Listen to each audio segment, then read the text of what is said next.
অনেক জায়গায় আওয়ামী লীগের অফিসগুলো খোলা হচ্ছে, অনেক জায়গায় এটা আমরা চাইনি এবং আমরা যেহেতু আপনার আইনগতভাবে বলা আছে যে তাদের কার্যক্রম নিষিদ্ধ, সেইভাবেই এটাকে দেখা হবে। আমরা এখন নতুন এক বাংলাদেশের জন্য কাজ করছি, স্বপ্ন দেখছি।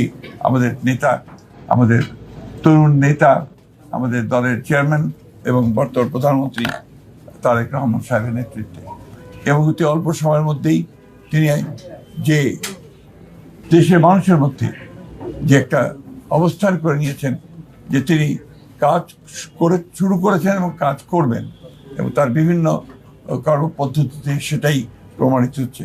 আমরা বিশ্বাস করি, আশা করি যে বাংলাদেশ জাতীয়তাবাদী দল তার নেতৃত্বে আরও শক্তিশালী হয়ে উঠবে এবং এই সরকার, যে সরকার গঠন করা হয়েছে তার নেতৃত্বে, সেই সরকার সফল হবে বাংলাদেশকে তার ইপ্সিত লক্ষ্যে নিয়ে যেতে এবং সত্যিকার অর্থেই একটা সুখী সমৃদ্ধ বাংলাদেশ গড়ে তুলবে, যা আমাদের প্রতিষ্ঠাতা শহীদ প্রেসিডেন্ট জিয়া রহমানের আমাদের লক্ষ্য ছিল। আমরা আশা করব যে আমাদের বাংলাদেশের সব মানুষ আমাদের দলকে সহায়তা করবে পূর্বের মতো সবসময়। একটা বিষয় হচ্ছে, আপনি বলছিলেন যে খুব শীঘ্রই স্থানীয় সরকার নির্বাচন দিবেন। আজকে আবার কয়েকটি সিটি কর্পোরেশনের প্রশাসন নিয়োগ করা হলো, তার মানে কি স্থানীয় সরকার নির্বাচন একটা পিছিয়ে যাচ্ছে কিনা? না, স্থানীয় সরকার নির্বাচনের বেশি কত নিয়মকানুন আছে তো সরকারি এবং যে প্রথাগুলো আছে সেগুলো কতগুলো মেয়াদ আছে, কতগুলো মেয়াদ শেষ হয়ে গেছে, সবগুলোকে এক জায়গায় নিয়ে এসে আমরা সরকারের তরফ থেকে একটা সঠিক সময়ে এই নির্বাচনগুলো দেওয়ার ব্যবস্থা আমরা করবো। তবে নিঃসন্দেহে এই নির্বাচনকে প্রাধান্য দেওয়া হবে।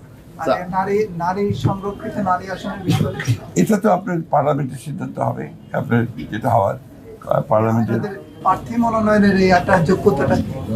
এটা তো আপনারা সবসময় জানেন যে তাদের জনগণের সঙ্গে সম্পৃক্ততা থাকতে হবে, রাজনীতির সঙ্গে সম্পৃক্ত, দলের সঙ্গে সম্পৃক্ততা থাকতে হবে। আমাদের দলের পক্ষ থেকে যারা দলের সঙ্গে সম্পৃক্ত আছেন তাদেরকে প্রাধান্য দেওয়া হবে।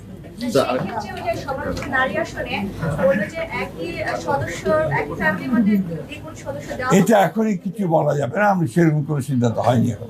আরেকটা বিষয় হচ্ছে, অনেক জায়গায় আওয়ামী লীগের অফিসগুলো খোলা হচ্ছে, অনেক জায়গায় এটা আমরা চাইনি এবং আমরা যেহেতু আপনার আইনগতভাবে বলা আছে যে তাদের কার্যক্রম নিষিদ্ধ, সেইভাবেই এটাকে দেখা হবে সব জায়গায়।